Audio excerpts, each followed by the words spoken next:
What's going on, everybody? It's your boy Gage. Welcome to the channel. Today, I am excited to be showing off my Rayquaza EX deck profile. This is a profile that is specifically playing under the OG black and white format.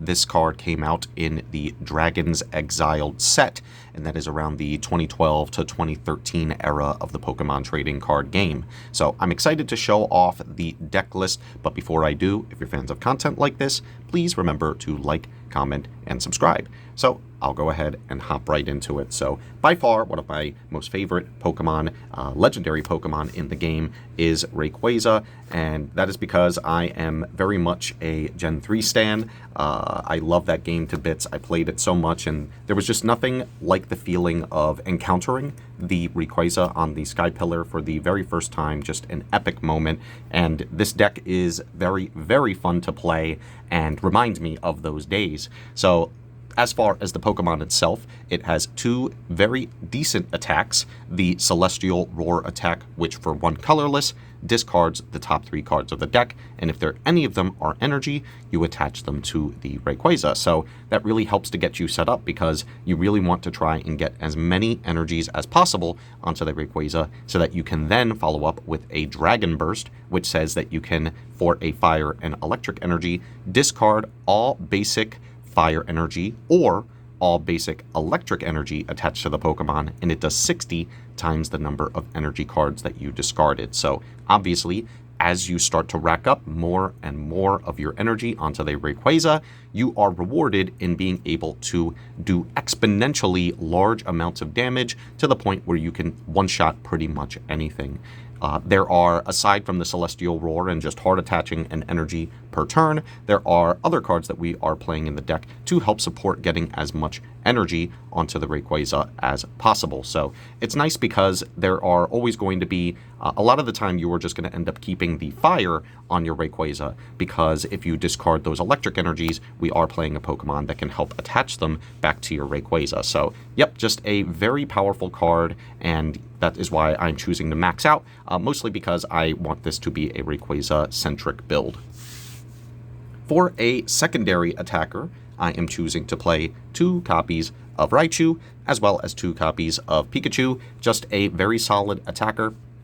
For 2 energy, it has Circle Circuit, which does 20 damage times the number of your benched Pokemon. So if you have a full bench of 5, that is 2 energy for 100 damage, which is just very solid. And it does have the Thunderbolt attack, which you don't really go for as often, because most of the time you want to just use your Circle Circuit, but it does have the ability to use the 2 lightning energy and the 1 colorless to just do a solid 100, but you then end up having to discard all the energy attached to it. So that's why Circle Circuit is really better in most instances, because you don't have to worry about discarding that energy, and most of the time you are going to have a full bench that you can get the max damage out of Circle Circuit from.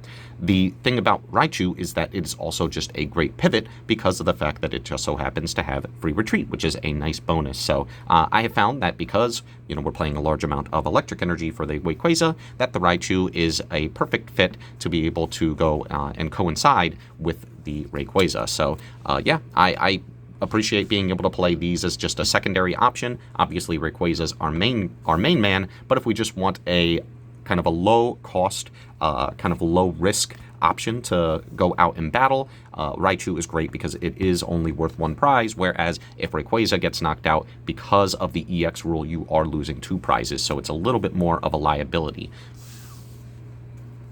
Now for the supporting engine, I am playing 2 copies, 2 copies of Dynamo, as well as 2 copies of Electric. This is just a fantastic supporting Pokemon for the deck, because with the Dynamotor ability, it says once during your turn, you may attach an electric energy from the discard pile to one of your bench Pokemon, and that does stack. So if you do have multiple eels set up, that means that if you have electric energies in your graveyard, you can consistently attach them to your bench Pokemon, which most of the time is going to be going to your Rayquaza, so that you can try to power it up as much as possible. But of course, you have the opportunity to attach it to Raichu as well. So the eel is great. A lot of the times it's just sitting on the bench and allowing you to accrue as many energies as possible to go in for a large swing from your Rayquaza.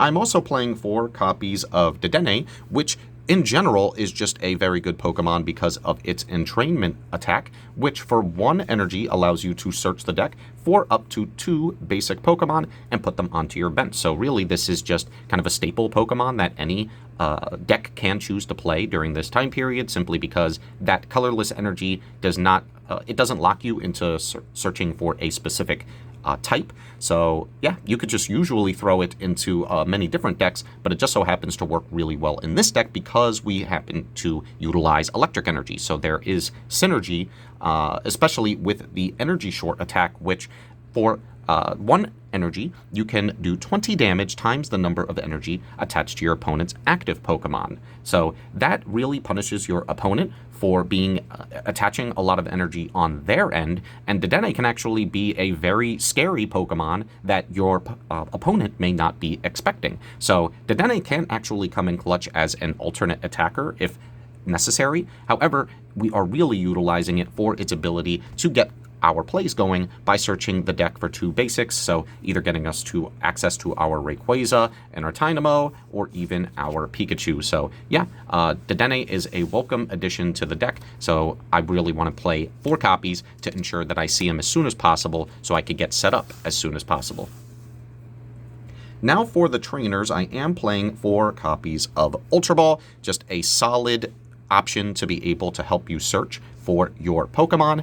It says discard 2 cards and then search your deck for a Pokemon, which the discarding is really synergistic with the deck because of the fact that we are able to attach things like the energy back from the discard pile onto our bench Pokemon. So a lot of the times you want to actually discard things like your electric energy from the hand because you could just get it back anyway. So Ultra Ball has great synergy with the deck and is just an all-around great consistency card, and so that's why I'm playing 4.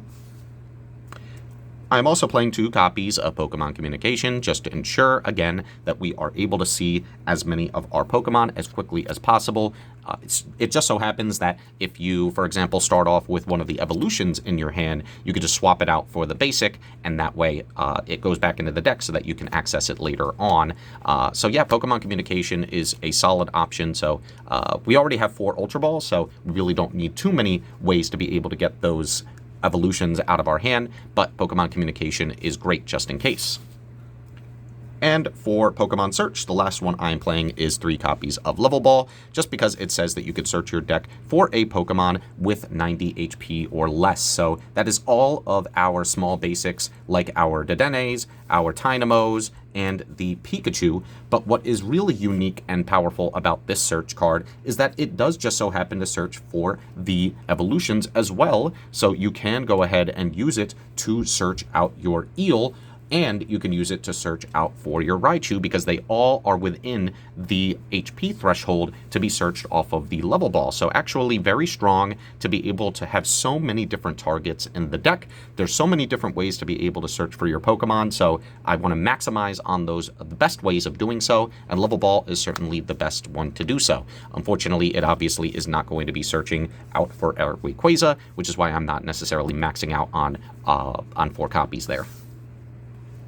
For some other supporting trainers, I am playing 2 copies of Energy Switch, 2 copies of Switch, which is really just to pivot out of the active spot. A lot of the times, since your Eel is only able to attach the electric energy to the bench Pokemon, a lot of the times you want your Rayquaza to sit on the bench, and you really don't want to have to pay any of your retreat costs for any of your Pokemon. Obviously, the best Pokemon to have out there would be Raichu, but sometimes that doesn't always work. Sometimes there might be a second Rayquaza that's out there, or maybe even your Eel, which unfortunately does have a retreat cost of 2, which is rather hefty. So there are a lot of times where I don't necessarily want to pay the retreat cost, and once my Rayquaza is ready to go, I could just switch it out into the active and start doing big damage.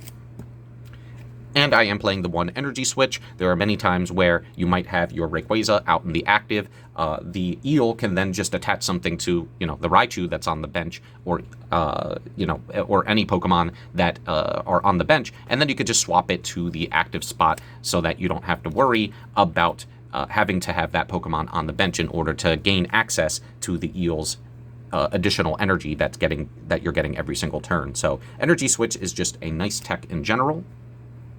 I'm playing 4 copies of Professor's Letter, which is just one of the best +1s that this deck is able to play because it searches for 2 basic energies and adds them to the hand, and it doesn't specify the type. So what's great is that because we are a deck that plays both electric and fire, it means that we could search for either or. If we already have access to the electric, then obviously we'll search for the fire, and vice versa. So Professor's Letter, even if you don't necessarily need the energies, those extra energies that you get can then just end up being discard fodder that you can use for your Ultra Ball. I'm playing 1 Floatstone. Again, this is just to ensure that I am able to put this onto a Pokemon like my Eel that really does not want to be in the active slot whatsoever, so that I don't have to pay any retreat cost to go ahead and actually pivot that Pokemon back onto the bench. I'm playing 1 copy of Energy Retrieval, which says you can put 2 basic energy cards from the discard pile into your hand. So you really just want to, you're doing a lot of discarding, so there are going to be instances, or, some of your Pokemon may end up just, fainting and going to the discard pile, and then all those energies are going with them. So you really want to make sure that you have the ability to recur those resources if you just so happen to lose them. and I knew that I was actually playing a second one, but I must have put it in the wrong spot. So we are playing 2 copies of Energy Switch, again, for that utility that I mentioned earlier. I'm playing 1 Versus Seeker, which just says you can put a supporter card from the discard pile into your hand. So I'm going to be going over the wide array of very good supporter cards that we are playing in the deck as well that you can utilize for the Versus Seeker.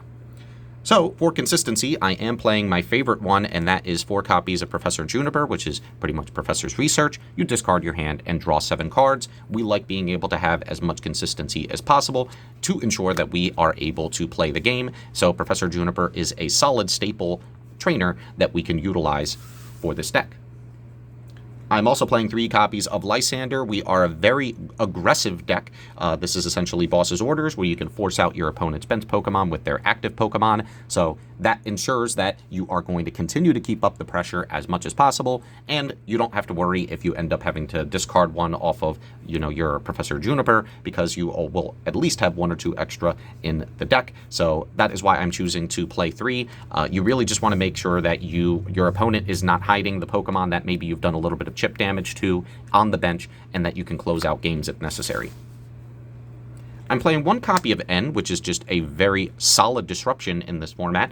Each player shuffles their hand into the deck and then draws a card for each of his or her remaining prize cards. So this is a great comeback tool in the event that if your opponent does just so happen to end up taking a lot of prizes early on, then you can go ahead and end them and put them down to a low hand size. So one of the original copies of Iono Marnie, so to speak. I am playing 1 copy of Skyla. This allows me to search the deck for a trainer and reveal it and put it into the hand. So we are playing a wide variety of different items and supporter cards, and Skyla, essentially representing a search for whatever you need, is very strong. I am playing 1 copy of Bianca to draw until I have 6 cards in my hand. There are some times where you really just don't want to have to discard your hand because maybe you have a bunch of evolution Pokemon there or what have you. So Bianca is really just a solid draw supporter that does not actually require for you to have to do any discarding in order to gain its effect. So obviously the more ideal scenario is that you use as many cards in your hand as possible, then play the Bianca to maximize the number of cards you will draw. And I'm playing 1 copy of Pokemon Fan Club, which lets you search the deck for 2 basic Pokemon and then put them into your hand. So again, just helping you to be able to set up as fast and as quickly as possible.